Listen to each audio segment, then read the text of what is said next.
Gila. Yang Pak, Ya. gimana Pak? Oke, hari ini kita kembali menghadirkan satu ahli, dokter yang melakukan visum. Ya, dokter yang melakukan visum, keterangannya mendukung dan memperkuat pembuktian. Jadi terkait korban ini ada dua visum memang, dua visum 2019 dan 2018. Keterangan ahli saling mendukung, gitu intinya. Jadi, kami juga menghadirkan alat bukti surat baru dan tadi diperlihatkan di persidangan dikuatkan oleh ahli. Alat bukti surat ini apa Pak? Saya Apa tidak rekam bisa medis yang sampaikan. kemarin? Saya tidak bisa sampaikan. Kalau yang kemarin kata Pak Firdaus akan membawa rekam medis hari ini, jadi Pak? Ya, kami hadirkan rekam medis karena berdasarkan peraturan Menteri Kesehatan, jadi hakim memerintahkan jaksa penuntut umum untuk menghadirkan rekam medis. Jadi terkonfirmasi keterangan ahli dengan rekam medis yang dia buat. Pak, kalau dari pengacara kan katanya soal visum itu 2018 itu atas kasus lain Pak, gimana Pak? Ya, nanti hakim menilai ya alat bukti yang diajukan di persidangan itu sah. Ya, dinilai oleh hakim nanti dalam keputusan. Gitu. Silangnya visum berapa lama Pak? Visum tuh dengan kejadian? Ya, hampir setahun. Setahun Lebih ya. Tidak ada masalah karena tadi ahli menjelaskan bahwa visum pun bisa dilakukan beberapa, dia tidak akan berubah. Arah robekan itu tidak akan berubah selama dia belum nikah. Oh, oke. Ya. Pak, kalau saksi dulu kan katanya 40, terus kemudian kan yang dihadirkan 16 atau 17 Pak untuk 16. 16 ya? 16, 18 sama ahli. 16 Sampai hari ini. Ya. Oke, ahli visum dan pidana ya? Ya. Kalau berikutnya kayak gimana Pak? Nanti di spontan penasihat hukum lagi menghadirkan saksi Richard. Hari ini sudah kita panggil Richard 3 orang, tapi yang sampai dengan saat ini belum hadir. Kami belum dapat informasi ketidakhadiran saksi Richard apa, nanti diperintahkan lagi untuk menghadirkan di sidang berikutnya. Richard ini dari penasihat hukum ya? Ya, saksi yang meringankan. Pak, untuk 40 saksi ini dihadirkan semua atau seperti apa? Kami sudah menganggap pembuktian kami di persidangan cukup, jadi tidak perlu hadir semua. Beban pembuktian itu sudah pada jaksa, jadi jaksa menilai cukup, sudah cukup. Berarti sudah cukup.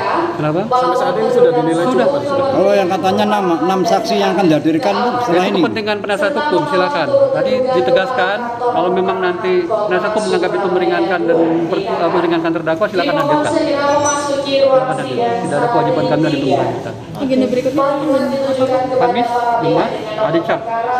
Tadi dari penasihat hukum bilang 15 mau dihadirkan. Silakan ini waktunya penasihat hukum untuk mementahkan apa-apa yang kami lakukan. Korban ini dengan perlindungan anak apa kaitannya Pak?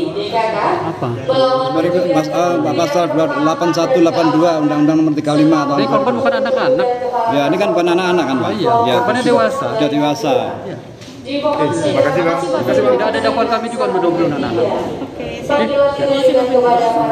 Nomor perkara 904 Perdata Gugatan 2022 Surabaya ya. Siap. Sip.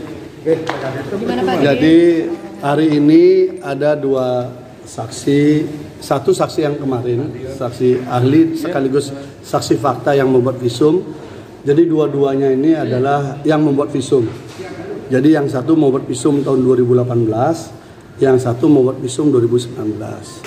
Dari keterangan saksi yang kemarin yang sekarang datang lagi, yang visum 2019 membawa bukti rekam medis yang sudah diambil oleh kejaksaan.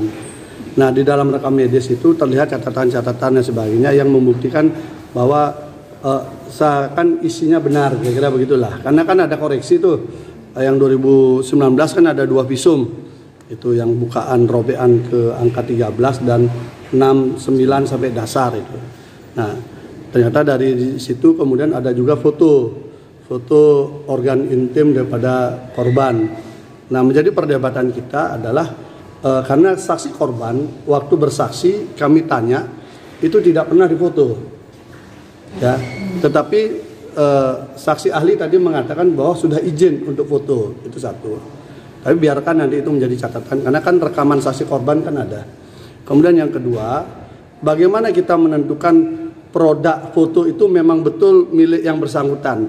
Saya minta filenya, karena itu hanya printan aja. Langsung dikatakan filenya dihapus. Saya bilang ini ada nomor HP-nya Samsung S10. Saya minta udah HP-nya saja. Kita akan datangkan ahli digital forensik untuk membuka data itu benar nggak. Foto itu diambil di waktu yang sama dengan waktu di visum. dia katakan hilang. Jadi susah kita mengejar alasan lupa dan hilang. Dihapus, pertama lupa, dihapus, hilang. Nah, ini membuat kita kesulitan untuk membuat memverifikasi apakah validitas rekam medik ini memang baru dibuat atau memang sudah lama ya. Kemudian foto yang organ intim itu apakah milik yang bersangkutan atau milik orang lain atau memang diambil pada saat itu atau setelah itu. Yang pasti saksi korban di depan persidangan mengatakan tidak pernah diambil fotonya. Itu saya sudah tanya lebih awal sebelum saksi ini akan hadir. Berarti jadi itu sinkron, Bang, ya? Itu tidak ada sinkron antara korban dengan keterangan. Ya, artinya tidak sinkron dia. Nah, tapi apapun itu kita hargai sebagai sebuah bukti.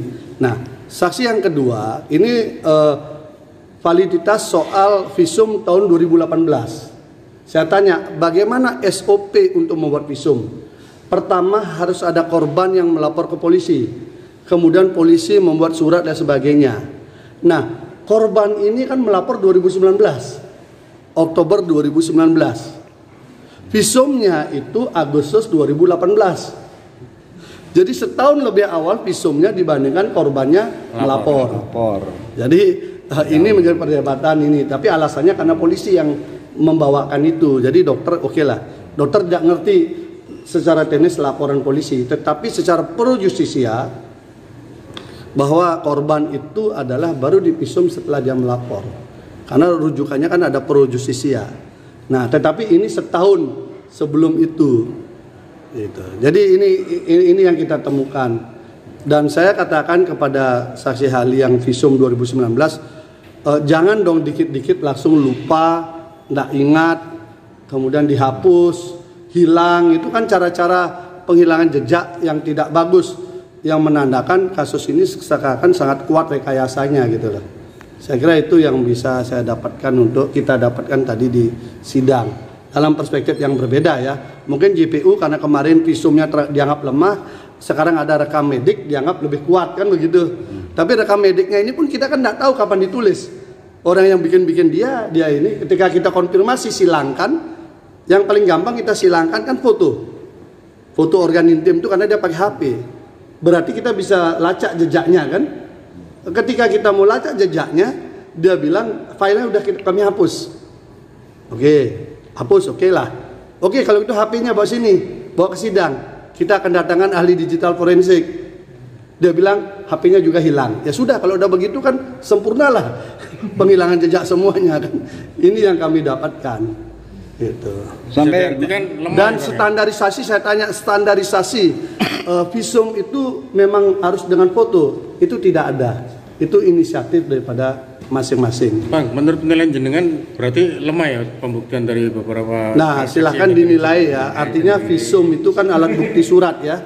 Visum itu alat bukti surat, sehingga kalau alat bukti suratnya tidak memenuhi asas validitas, biasanya menurut saksi hukum pidana kemarin mengatakan itu harus diabaikan.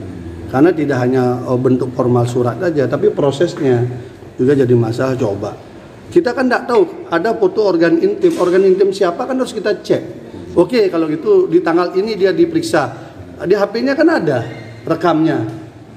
Oke, dihapus, udah kita ikuti hapus, mana HP-nya hilang. Nah, kalau sudah ngomong begitu kan masa harus kita kejar, lapor polisi nggak hilang HP-nya kan, jadi lucu juga. Bang, jadi udahlah, mulai kayak apa saya bilang. Ya, Bang? Rekam medik itu berarti kopi dari kopi berarti? Enggak, artinya datanya seperti itu, pembuatan datanya seperti itu. Sampai saya bilang tadi saksi ahli yang satunya mengatakan kami ini berada di dalam sumpah jabatan, tidak mungkin kami melanggar. Saya bilang banyak orang bersumpah, tapi juga hasilnya rekayasa. Otopsi di Jakarta kayak apa? Sumpah jabatan juga, hasilnya kan melanggar juga. Dan ini ya sangat kental sekali rekayasanya. Masa semua dokumen jadi hilang ketika mau dikonfirmasi? Bang, proses medis seperti itu dengan menggunakan foto HP itu memang diperkenankan? Itu tidak ada dalam standar. Saya tanya standar visum di ID ada nggak? Nggak ada. Itu inisiatif daripada masing-masing dokter. Tapi dokter yang pertama yang 2018 dia tidak pakai foto. Saya tanya nggak pakai foto. Ya dokter yang bikin visum 2 kali ini yang pakai foto. Tetapi korbannya mengaku tidak pernah difoto. Itu masalah, ya kita kejar. Itu foto itu, organ intimnya siapa, kita kan penasaran juga kan. Tapi katanya filenya dihapus, HP-nya hilang, ya dan lain sebagainya lah. Ya itulah potret beliau. Sampai sidang 15 ini Pak, yang merasa jadi korban itu berapa orang benarnya itu? Yang di dakwaan hanya 1. Oh, dakwaan 1. Bang, kalau saksi audit charge yang besok dihadirkan ada berapa dan siapa? Itu ada 6 sebenarnya. Ada 6, tetapi tadi JPU mengatakan sudah dipanggil, tidak datang. Tapi kita lihat juga, tanya manggil lewat apa? Lewat pos. Manggilnya lewat pos. Ya, kita benar nggaknya kan kita belum tahu. Agak ogah-ogahan juga JPU manggil. Katanya yang dihadirkan dari dalam dakwaan. Jadi di dalam BAP itu sudah diperiksa oleh polisi. Nah, mereka ini ada namanya disebutkan di dalam dakwaan. Nah, itu yang kita kejar. Ini nama orang disebutkan di dalam dakwaan dalam sebuah rangkaian peristiwa yang melahirkan peristiwa pidana. Saya tanya, orang ini hadirkan dong. Kok nggak dihadirkan? Mestinya JPU bersemangat menghadirkan ini, mestinya. Karena kan menyempurnakan cerita kan.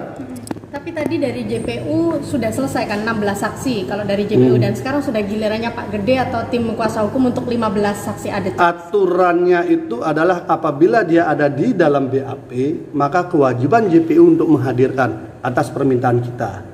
Tapi permintaan kita pun dasarnya jelas. Nama orang itu disebutkan di dalam dakwaan. Teman-teman bacalah di dalam dakwaan peristiwa yang kedua. Kan ada nama disebut itu. Nama itu nggak pernah dihadirkan. Kan aneh. Saksi fakta tidak dihadirkan. Saksi gosip banyak-banyak pakai baju LPSK. Ini apa gitu loh. Saya juga jujur aja saya komplain juga sama LPSK. LPSK segitu banyak dipakein seragam. Semua testimonium di audit itu. Kemudian ada saksi fakta tidak dia urus.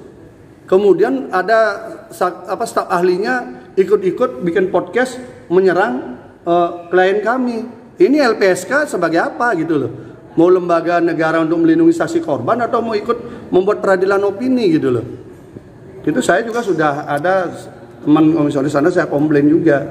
Kok begitu gitu loh? Misalnya dari pihak JPU kan merasa cukup untuk menghadirkan saksi dan dari nama yang ada dalam dakwaan tidak dihadirkan kan? Ya lucu lah, drop peristiwa itu. Dengan untuk menghadirkan ini. Ya artinya itu harus di drop peristiwa itu. Berarti JPU sendiri tidak yakin dengan peristiwa itu kan? Dia nyebut nama orang terlibat di dalam proses itu. Ini orang mau diperkosa. Ini ngaku dia dapat WA ancaman. Katanya ada si A dengar melihat WA itu.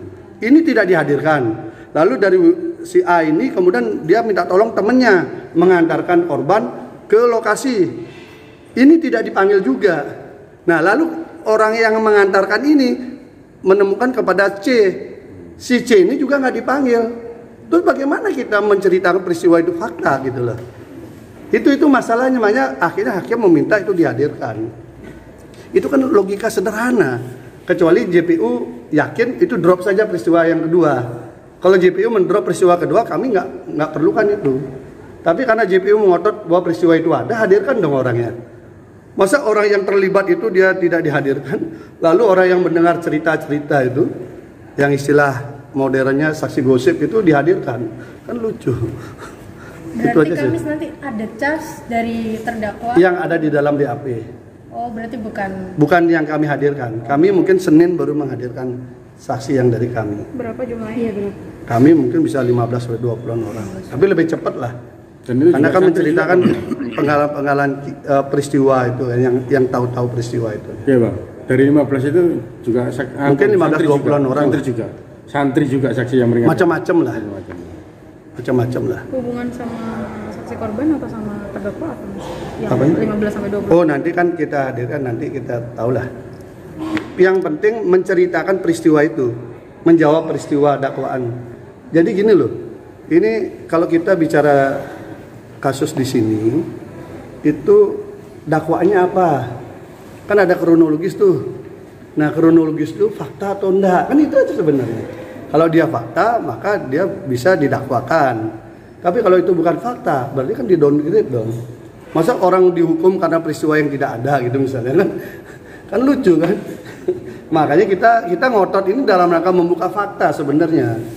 Orang mungkin JPU tidak mau menghadirkan, kami hanya bertanya, Kalau memang nggak mau menghadirkan, kenapa namanya disebut dalam dakwaan? Kenapa dia punya peran di dalam proses akhirnya ada persetubuhan? Kan begitu. Ini kok nggak ada, kok nggak mau dihadirkan? Ada apa? Itu aja sebenarnya.